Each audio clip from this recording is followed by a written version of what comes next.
Hello everyone, स्वागत है आप सबका यूट्यूब चैनल पे। मैं हूं आपका नेमी सर। और कैसे हैं आप सब? तो जैसे कि अपन पिछले कुछ लेक्चर से कुछ बेसिक मैथमेटिकल टूल्स की स्टडी कर रहे हैं, तो उसी प्रक्रिया को आगे बढ़ाते हुए अगला मैथमेटिकल टूल है आपका वेक्टर। ये टॉपिक बहुत एक इम्पॉर्टेंट टॉपिक है। अगर अपन बात करें नीट लेवल पे, बोर्ड्स लेवल पे या जेईई में, तो ये टॉपिक हर जगह बहुत अच्छी मात्रा में पूछा जाता है, बहुत अच्छे अच्छे क्वेश्चंस पूछे जाते हैं। सो आज अपन उसी के बारे में बात करेंगे। सो चलिए स्टार्ट करते हैं आज का अपना टॉपिक वेक्टर्स। सो पहले अगर बात करें वेक्टर्स के लिए, तो उससे पहले बात की जाती है physical quantities. So what is physical quantities? Physical quantities वो क्वांटिटीज होती है जिनको अपन मेजर कर सकते हैं। फिजिकल क्वांटिटीज का मतलब अगर हिंदी में बोले तो भौतिक राशियां। तो कहने का मतलब जिसको अपन मापन कर सके, जिसको अपन मेजर कर सके, ऐसी क्वांटिटीज को बोलते हैं physical quantities. For example mass, length, force, energy, जितनी भी आप चीजें पढ़ते हैं इन सबको अपन माप सकते हैं, इनको मेजर कर सकते हैं। तो basically on the basis of direction these quantities are of two types। दो टाइप्स की होती है। Number first scalar quantity, second होती है vector quantities. Now what is scalar quantities? Scalar quantities वो क्वांटिटीज होती है जिनको रिप्रेजेंट करने के लिए ओनली मैग्नीट्यूड की रिक्वायरमेंट होती है। मैग्नीट्यूड मीन्स लेट्स सपोज आपको किसी ने बोला कि आपको 400 मीटर डिस्टेंस ट्रेवल करनी है। सो यू आर फ्री, आप किसी भी डायरेक्शन में जा सकते हैं। ये कहीं पे बाउंडेशन नहीं है कि 400 मीटर मेरे को नॉर्थ में जाना है, साउथ में जाना है या नॉर्थ साउथ में जाना है। So these quantities are known as scalar quantity. इनको ऐड करने के लिए कोई स्पेशल टाइप की टेक्निक्स नहीं चाहिए। जैसा मैथ्स में आप ऐड करते हैं 2 + 3 = 5, लाइक दिस अपन इसको ऐड कर सकते हैं। This type of sum is known as algebraic sum. Example की बात करें तो mass, time, length et cetera, volume. Next quantities are vector quantities. इन क्वांटिटीज के रिप्रेजेंटेशन के लिए मैग्नीट्यूड के साथ साथ डायरेक्शन की भी जरूरत होती है। तो यहीं पे इसका रोल है कि मैग्नीट्यूड तो हर क्वांटिटी के लिए रिक्वायर्ड होता ही है, बट अगर डायरेक्शन यूज आ रही है तो वो किस में चला जाएगा? वेक्टर क्वांटिटीज में। और इनको ऐड करने के लिए कुछ स्पेशल रूल्स यूज किए जाते हैं एडिशन के, जिसको अपन बोलते हैं वेक्टर एडिशन। आगे बात करेंगे अपन इसके बारे में। एग्जाम्पल अगर बात करें तो force, momentum, torque etcetera.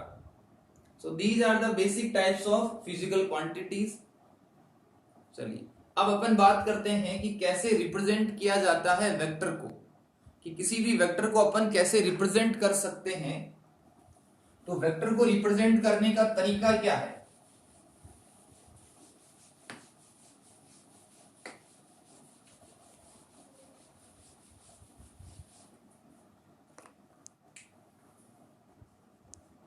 So representation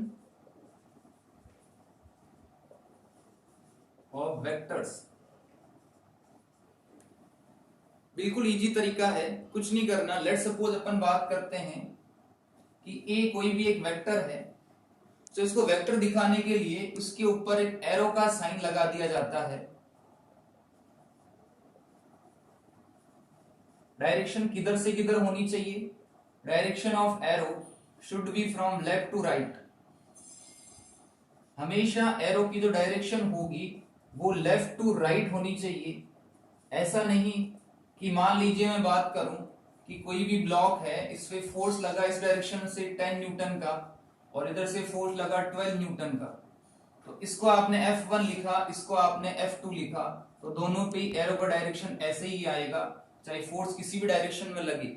तो ये नोटेशन का तरीका होता है कि साइन ऑफ एरो जो है वो हमेशा उसकी डायरेक्शन किधर होगी? From left to right direction.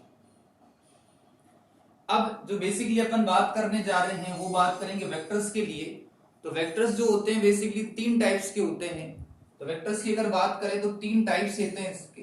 तो 3 टाइप कौन कौन से हैं?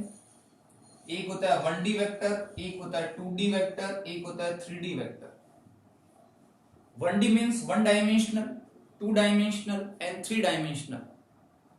सो 1D 2D और 3D ये जो तीन वेक्टर्स के टाइप्स है इसमें क्या क्या होता है।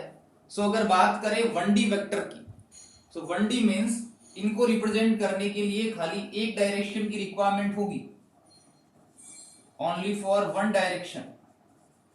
मैग्नीट्यूड तो चलेगा, उसकी तो बात ही नहीं करनी, क्योंकि मैग्नीट्यूड अगर क्वांटिटी है तो मैग्नीट्यूड होगा ही। We are talking about directions. So only one direction. 2D के अंदर टू डायरेक्शंस यूज होगी और 3D के अंदर all three directions are used. अब इन डायरेक्शन को रिप्रेजेंट करने के लिए जैसे कि आप पढ़ते हैं कोऑर्डिनेट ज्योमेट्री या कोऑर्डिनेट सिस्टम, तो उसमें आपको ये पढ़ाया जाता है कि जैसे x और y में ग्राफ ड्रॉ करते हैं, तो वैसे ही अगर तीन क्वांटिटीज यूज कर ली अपन ने x y z, तो वहां तीन डायरेक्शन होगी। अगर एक डायरेक्शन होगी तो वो आएगा 1D के अंदर। कोई भी पार्टिकल अगर 1D मोशन कर रहा है इसका मतलब स्ट्रेट लाइन मूव कर रहा है। कोई भी पार्टिकल अगर 2D मोशन कर रहा है इसका मतलब प्लेन में है, प्लेन एक्स वाई प्लेन। अगर कोई भी मोशन 3D मोशन कर रहा है मतलब स्पेस के अंदर है, जैसे मोशन ऑफ ए मॉस्किटो, इधर भी उड़ सकता है वो। उसकी पोजीशन को डिफाइन करने के लिए मेरे को तीन कोऑर्डिनेट्स चाहिए, एक्स वाई एंड जेड। किसी भी प्लेन में आप चल रहे हैं, कोई कार चल रही है किसी रोड पे, तो उसको डिफाइन करने के लिए मेरे को दो कोऑर्डिनेट्स की जरूरत है। अगर वही कार बिल्कुल स्ट्रेट चल रही है तो उसको डिफाइन करने के लिए मेरे को एक ही कोऑर्डिनेट की जरूरत है, इट में बी एक्स और वाई और जेड। सो इस बेसिस पे वेक्टर्स तीन टाइप के होते हैं आपके सामने। रिप्रेजेंट कैसे किया जाता है 1D 2D 3D को, तो इसको रिप्रेजेंट करने के लिए वही कोऑर्डिनेट सिस्टम यूज किया जाता है। तो कोऑर्डिनेट सिस्टम में कैसे यूज करेंगे अपन इसको, सो इसके लिए इसको कोऑर्डिनेट सिस्टम में यूज किया जाता है। ये x, this one is y, this one is z। ये तीन डायरेक्शंस है। तो x डायरेक्शन जो है इसकी तरफ एक यूनिट वेक्टर डिफाइन किया जाता है which is known as i cap. In j direction, in y direction j cap, in z direction it will be k cap. And all three axis, तीनों जो एक्सिस है, तीनों जो कोऑर्डिनेट एक्सिस दिखाई दे रही है, वो तीनों एक दूसरे से म्यूचुअली परपेंडिकुलर होती है, एक दूसरे से 90 डिग्री पर लाई करती है। जेड की अगर बात करें, आपको ऐसा लग रहा है एंगल ज्यादा है, बट ये जेड इस तरह कुछ लाई कर रहा है जस्ट सामने, तो इसको ड्रॉ करने के लिए ऐसे बना दिया जाता है। इस सिस्टम को, जो आपको सिस्टम दिखाई दे रहा है, ये होता है left handed coordinate system. Sorry, this one is right handed coordinate system. Right handed means आप आगे पढ़ेंगे कि जब x i का मैं j के साथ क्रॉस मल्टीप्लाई करूं तो मेरे को k मिल जाता है, तो राइट हैंड रूल उसमें यूज किया जाता है। तो उसमें i क्रॉस j किसके इक्वल आता है, k के equal. Therefore this system is known as right hand system. और कैलकुलेशंस को इजी रखने के लिए हमेशा इसी कोऑर्डिनेट सिस्टम का यूज किया जाता है। सो अपन बात करते हैं 1D। तो मान लीजिए किसी भी वेक्टर को 1D में रिप्रेजेंट करना है, तो लेट सपोज आपने लिख दिया 2i कैप, ओनली एक ही डायरेक्शन की रिक्वायरमेंट हुई। यहां पर ये इसका मैग्नीट्यूड है, ये इसकी डायरेक्शन है। लेट सपोज दूसरा कोई वेक्टर लिया, vector a2, it becomes i minus 2j। यहाँ पे दो डायरेक्शंस है, एक का मैग्नीट्यूड 1 है, दूसरे का मैग्नीट्यूड 2 है। एक का मैग्नीट्यूड 1 है, दूसरे का मैग्नीट्यूड 2 है, तो आप बोलेंगे सर माइनस, माइनस का मतलब j की बजाय माइनस j लेना है, ऊपर की बजाय नीचे जाना है। अगर थर्ड वेक्टर की बात करें तो ये हो गया let suppose 2i minus 3j plus k। So there are three directions, i j k, तीनों डायरेक्शंस यूज हुई है। तीनों का मैग्नीट्यूड अलग अलग, एक का 2 है, दूसरे का 3 है, तीसरे का 1 है। तो यहाँ पे -3 जो लिखा हुआ है, negative sign represent the direction of that particular axis. अगर यहाँ पे बात करें -3 क्यों आ गया, तो मैग्नीट्यूड तो इसका 3 है, डायरेक्शन इसकी -j है, मतलब पार्टिकल यहां नहीं होगी और पार्टिकल नीचे कहीं है। बिल्कुल वैसा ही कोऑर्डिनेट सिस्टम है जैसे आप बनाते थे। मान लीजिए इसको 2 का बनाना होता तो ऐसा कुछ बनाते आप, x y, इस डायरेक्शन में होता है -x, यहाँ होता है -y। अब यहाँ अगर z आ गया तो उसके जस्ट अपोजिट में -z चलेगा। So these are the basic directions and basic intro about vectors. अब अपन इसकी कुछ बेसिक मैथमेटिकल प्रॉपर्टीज की बात करते हैं कि कैसे अपन वेक्टर को सॉल्व कर सकते हैं। तो चलिए,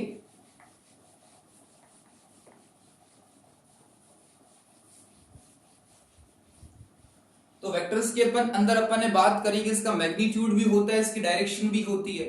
तो मैग्नीट्यूड तो आपको दिख रहा है डायरेक्टली, एक अगर वेक्टर हुआ तो उसका तो मैग्नीट्यूड आपको दिख रहा है, बट अगर मैंने 2D वेक्टर दे दिया तो मैग्नीट्यूड क्या लोगे? मैं आपसे ये पूछना चाह रहा हूं कि ए जैसे था 2i, आपसे पूछा मैग्नीट्यूड कितना है, आप बोल दोगे सर 2 है इसका मैग्नीट्यूड।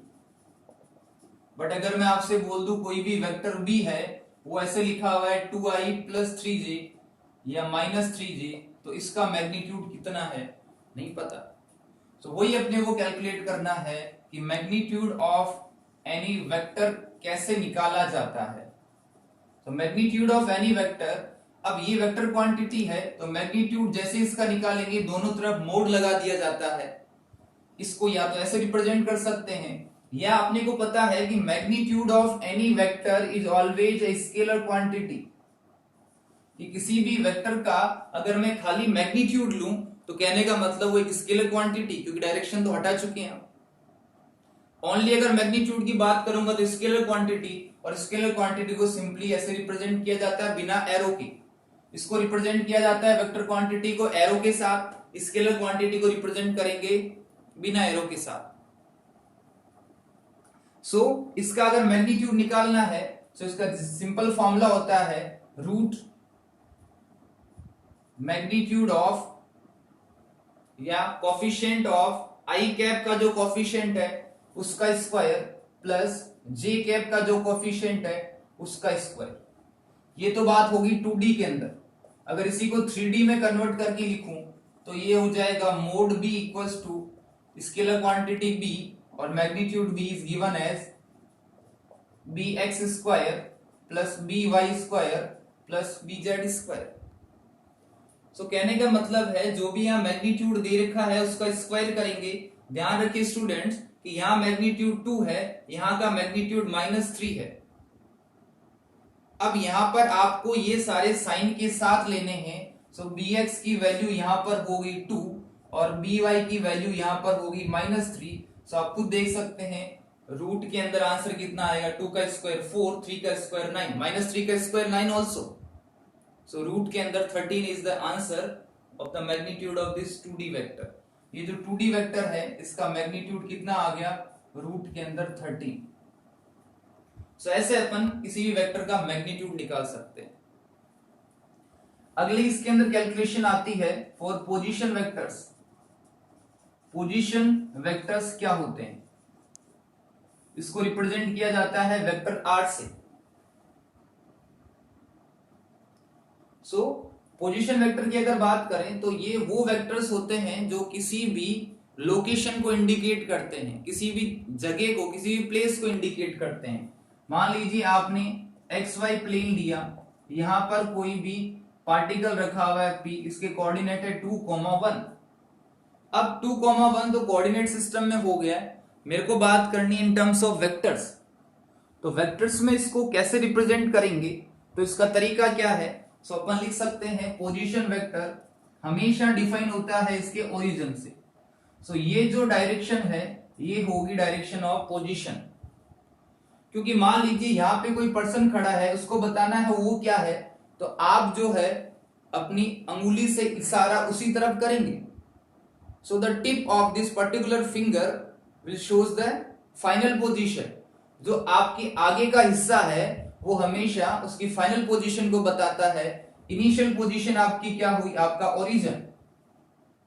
सो R जो होता है वो गिवन होता है हमेशा R2 माइनस R1। अगर इस पर्टिकुलर केस की बात करें तो R2 की जगह अगर मैं लिखूं R final minus R initial, final position minus initial position, so final position is 2।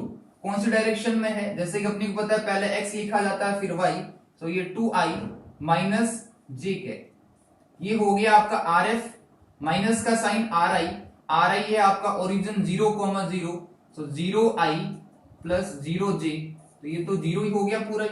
तो मेरे पास क्या बचा 2i माइनस j। तो ऐसे अपन किसी भी पॉइंट का या किसी भी पार्टिकल का पोजीशन वेक्टर निकाल सकते हैं। Got it? नेक्स्ट आता है आपका यूनिट वेक्टर। अब यूनिट वेक्टर की अगर बात करें तो यूनिट वेक्टर होता क्या है, पहले तो तो जैसे कि आपको नाम से पता चल रहा है, जैसे कि नाम से पता चल रहा है यूनिट वेक्टर, यूनिट का मतलब होता है 1। जैसे कि यहां पर आई जे के ये 3 चीजें आपने लिखी थी। सो आई कैप जो लिखा हुआ है ये है unit vector, this is known as unit vector. अब यूनिट वेक्टर है, मैग्नीट्यूड की अगर बात करें इसकी तो मैग्नीट्यूड होता है इसका 1, जे की बात कर लीजिए 1, के की बात कर लीजिए 1। सो मैग्नीट्यूड तो इन सबका 1 हो गया। व्हाट अबाउट डायरेक्शन, यही इसका इंपॉर्टेंट रोल है।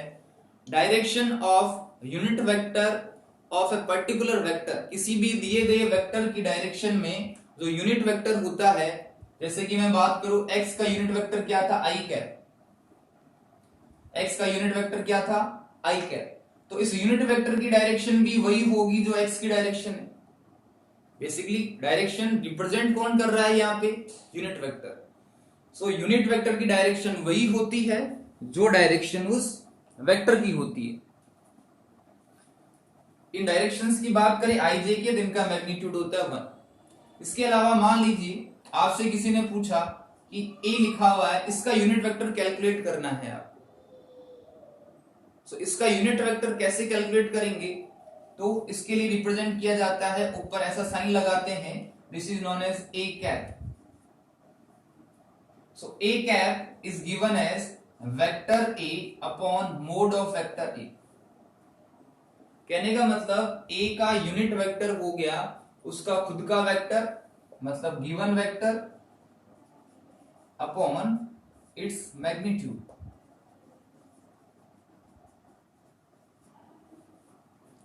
ये फॉर्मूला इसलिए इंपॉर्टेंट है, अगर आप इसको क्रॉस मल्टीप्लाई करें so it becomes vector A equals to A cap dot A, क्योंकि इसको अपन सिंपल ए भी तो लिख सकते हैं। सो ये फॉर्मूला आया किसी भी वेक्टर क्वांटिटी का, जो कि क्या बता रहा है, ये तो इसका मैग्नीट्यूड हो गया और ए कैप बताता है उसकी डायरेक्शन। और अपने को पता है कि कोई भी वेक्टर क्वांटिटी इन दोनों का तो कॉम्बिनेशन होती है। सो किसी भी स्केलर क्वांटिटी को वेक्टर क्वांटिटी में कन्वर्ट करना है तो उस स्केलर क्वांटिटी के साथ उसके यूनिट वेक्टर से मल्टीप्लाई कर दीजिए आप, तो वो किस में कन्वर्ट हो जाएगा, वेक्टर क्वांटिटी में। For example F equals to G m1 m2 upon R square, ये कोई फॉर्मूला 11th क्लास में पढ़ते हैं आप, वैसे 9th 10th में भी पढ़ते हैं। ग्रेविटेशन फोर्स, इसकी अगर वेक्टर क्वांटिटी में कन्वर्ट करना है तो अपने को पता है वेक्टर क्वांटिटी में करने के लिए पहले स्केलर क्वांटिटी लिख दो, ये स्केलर क्वांटिटी हुई, इसको मल्टीप्लाई कर दो इसके यूनिट वेक्टर से, तो ये हो गया R cap, and this is the vector form of gravitational force. तो ऐसे आप इसको कन्वर्ट कर सकते हैं, किसी भी गिवन वेक्टर को मल्टीप्लाई करके उसको कन्वर्ट किया जा सकता है। तो ये कुछ बेसिक था वेक्टर के बारे में। अगला टॉपिक आता है वेक्टर्स का ही, कि कैसे हम इसको ऐड कर सकते हैं, कि वेक्टर्स को अपन ऐड कैसे करें। So addition of vectors.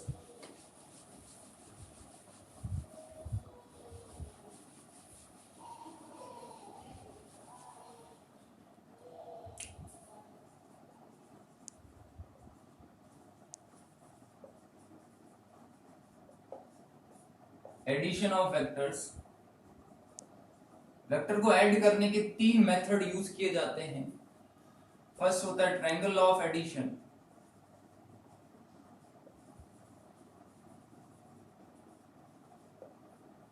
Second होता है parallelogram, and third is polygon law.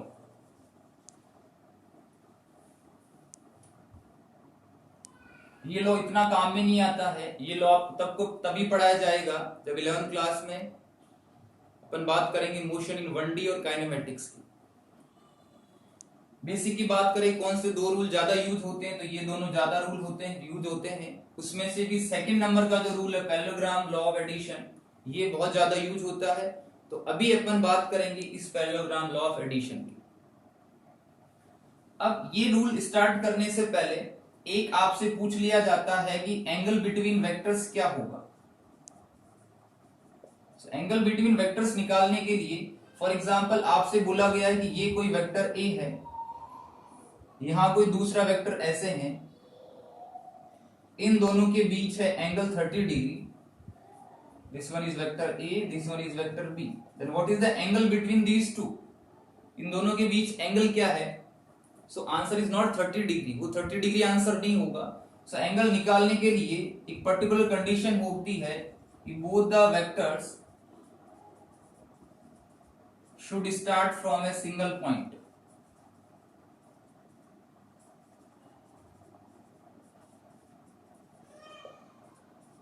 a common point, एक कॉमन पॉइंट से वो दोनों वेक्टर्स निकलने चाहिए। ये तो यहां से स्टार्ट हो रहा है बिकॉज इसको बोला जाता है टेल, और ये होता है इसका हेड, इसकी टेल यहां पर है और इसका हेड यहां पर है। तो टेल से टेल मैच करनी है आपको, तभी तो माना जाएगा एक पॉइंट से निकल रहे हैं। तो इसके लिए इसको आगे शिफ्ट कर दिया जाता है। तो ये हो गया वेक्टर ए, ऐसे इसको शिफ्ट करा तो ये वेक्टर बी, अगर ये एंगल 30 डिग्री है तो it becomes like 150 degree. So answer is 150 degree. So ये जो रूल काफी इंपॉर्टेंट है, इसी रूल को आगे एडवांस फॉर्म में पढ़ाया जाता है पैरेललोग्राम लॉ ऑफ एडिशन में। According to this rule, parallelogram law of addition जो है वो लॉ आपको ये बताता है कि किन्हीं भी दो वेक्टर्स को, let's suppose vector A and second one is vector B, किन्हीं भी दो वेक्टर्स को अगर पैरेललोग्राम की दो साइड से रिप्रेजेंट करे, पैरेललोग्राम को हिंदी में बोलते हैं चतुर्भुज, तो पैरेललोग्राम की दो साइड से रिप्रेजेंट करे तो क्या होगा? अगर रिप्रेजेंट करे तो उस पैरेललोग्राम को कंप्लीट करने वाला डायगोनल, जैसे कि देखिए क्या बोला जा रहा है, ये हो गया इसका ओरिजिन ओ। अब इसको पैरेललोग्राम आपको बनाना है तो सबसे पहले इस ए के पैरेलल लाइन यहां ड्रॉ करी, बी के पैरेलल यहां लाइन यहां ड्रॉ करी। अब जो इस पैरेललोग्राम का डायगोनल होगा, अब डायगोनल भी उसी सेम पॉइंट ओ से निकलना चाहिए, ये कंडीशंस है, सेम पॉइंट ओ से निकलना चाहिए। सो ये जो डायगोनल होगा उन दोनों के रिजल्टेंट को शो करेगा। आर यहां पर क्या है? रिजल्टेंट। लेट्स सपोज दोनों वेक्टर्स के बीच है एंगल थीटा, दोनों के बीच कितना एंगल है? थीटा।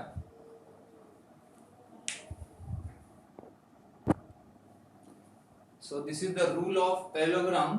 तो जैसे कि आप देख पा रहे हैं, तो कहने का मतलब किन्हीं भी दो वेक्टर्स को अगर अपन पैरेललोग्राम की दो साइड से रिप्रेजेंट करें और होने कहां से चाहिए? कॉमन पॉइंट ओ से, तो उसका जो डायगोनल होगा वो भी उसी पॉइंट से निकलना चाहिए, तो उनकी रिजल्टेंट को रिप्रेजेंट करेगा। यहां पे मान लिया दोनों के बीच में एंगल है थीटा, एंड अल्फा जो है, alpha is the angle between vector A and resultant. तो अगर रिजल्टेंट अब निकला है तो अगर आर वेक्टर लगा हुआ तो उसके अंदर मैग्नीट्यूड भी है एंड डायरेक्शन भी है।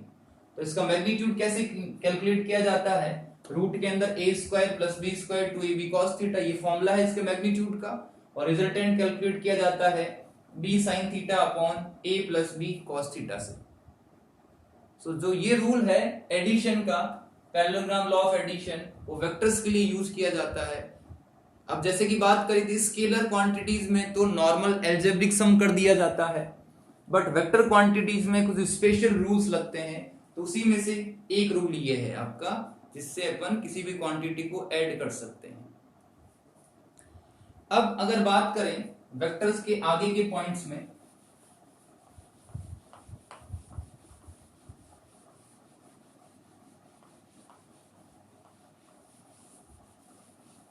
अब ऐड करना अपन ने सीख लिया, सब्ट्रैक्ट करना है मान लीजिए, तो कैसे करेंगे? तो सब्ट्रैक्शन ऑफ वेक्टर्स।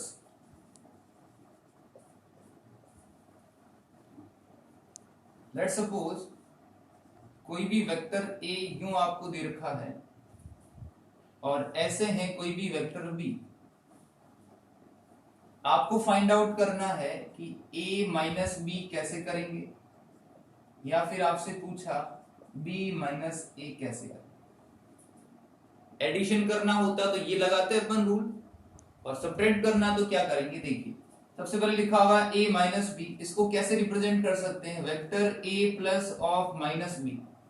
कहने का मतलब ये है कि वेक्टर्स में सब्ट्रैक्शन जैसा कुछ नहीं होता, सब्ट्रैक्शन को भी एज ए एडिशन लेके चलना है आपको, तो यहाँ पर a के साथ माइनस बी को प्लस करना है, बट यहाँ पे तो आपको b इस तरफ दे रखा है, तो अगर a आपका ये है, माइनस बी कैसे हो जाएगा, एरो की डायरेक्शन चेंज कर दीजिए। कोई भी वेक्टर आपको दे रखा है ऐसा, लेट्स सपोज ये दे रखा है 5 आई कैप, आपको बोला कि 5 माइनस 5 आई कैप बनाइए, तो आपको क्या करना है, डायरेक्शन ही तो चेंज करनी है, मैग्नीट्यूड तो इक्वल है दोनों का 5, डायरेक्शन डिफरेंट करने के लिए एरो का साइन डिफरेंट कर दिया। सो ये जो बी है इसके एरो के साइन कुछ ये हो जाएगी डायरेक्शन। अब इन दोनों को प्लस करना है, तो इन दोनों को प्लस करने के लिए क्या करेंगे, इन दोनों को प्लस करने के लिए दोनों ए की डायरेक्शन में एक ही पॉइंट से निकलने चाहिए, तो ये तो हुआ वेक्टर ए और इसके नीचे हुआ ये वेक्टर बी, पैरेललोग्राम लो लगा दीजिए, तो ये यूं ये ऐसे, तो ये जो इसका रिजल्टेंट है आर वो ये बताएगा ए प्लस ऑफ माइनस बी। तो रिजल्टेंट आर है वो इन दोनों के सब्ट्रैक्शन को रिप्रेजेंट करेगा, और इन अदर लैंग्वेज इन दोनों के एडिशन को रिप्रेजेंट करेगा। सब्ट्रैक्शन की बात करें तो a माइनस बी, एडिशन की बात करें तो a plus of minus B. Similarly आप इसको भी कर सकते हैं, इस बार b को एज इट इज रखना है, ये हो गया b, a को माइनस a करना है, डायरेक्शन चेंज कर दीजिए, ये हो गया माइनस a, दोनों को प्लस करना तो एक ही पॉइंट से निकलने चाहिए, तो सबसे पहले आप बनाएंगे b, ये हो गया b। अगर a को रिप्रेजेंट करना है, अब सबसे पहले तो b बना दिया आपने,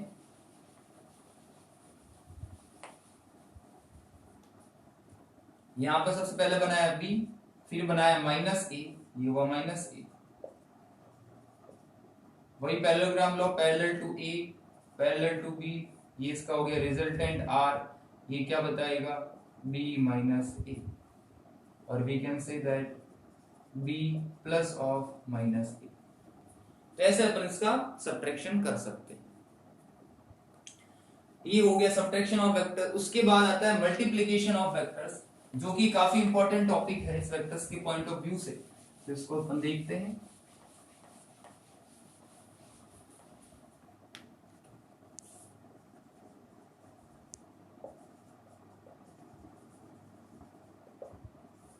मल्टीप्लिकेशन ऑफ वेक्टर्स दो टाइप के होते हैं, एक को बोलते हैं dot product and second one is known as cross product.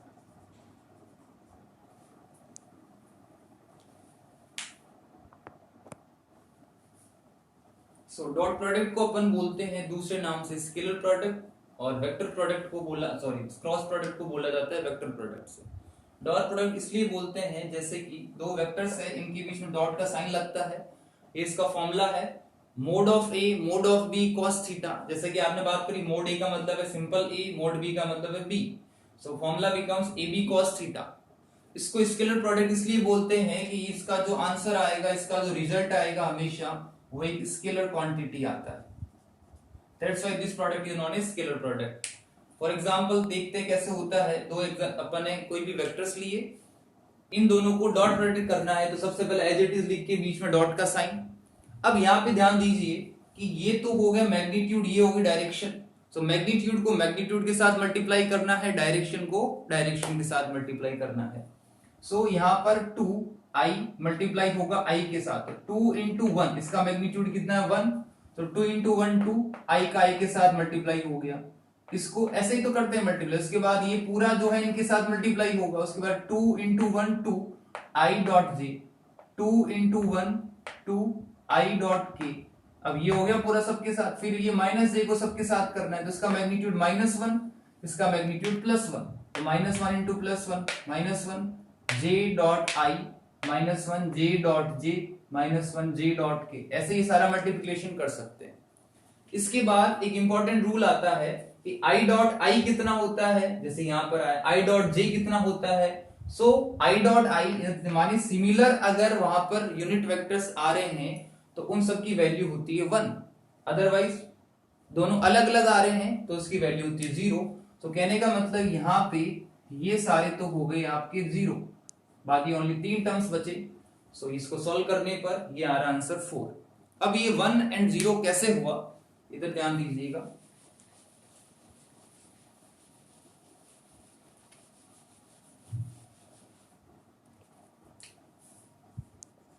मान लीजिए ये वेक्टर ए है और ये वेक्टर बी है, रिप्रेजेंट तो ऐसे करेंगे। ये हुआ आई कैप, ये हुआ जे, ये हुआ के कैप, यहां पर ये आई, ये जे, ये के। अगर आपसे मैं बोलूं आई डॉट आई कितना, तो आप कंपेयर करेंगे इसको ए डॉट बी से, जो कि बोलता है mod of A mod of B cos theta. So यहां पे mod of I cos theta, theta is the angle between these two vectors, I और आई, इसका आई और इसका आई, कितना एंगल है दोनों के बीच में, तो इसको इसके ऊपर रखा हो तो आप देखोगे 0 डिग्री। सो मोड ऑफ आई अपने को पता है 1, इसका भी पता है 1, cos 0 भी 1, तो आंसर कितना आया 1। सिमिलरली जे डॉट जे वो भी 1 आएगा। एक अपन करके देखते हैं आई डॉट जे, तो mode of I mode of J cos आई और जे के बीच, इसका आई इसका जे, कितना एंगल है दोनों के बीच में 90 डिग्री का, cos 90 होता है 0। सो इस प्रकार अपन देख सकते हैं I dot I, J dot J, के डॉट के की वैल्यू 1 और जो भी डिसिमिलर आ रहे हैं उनकी वैल्यू सबकी हो जाएगी 0।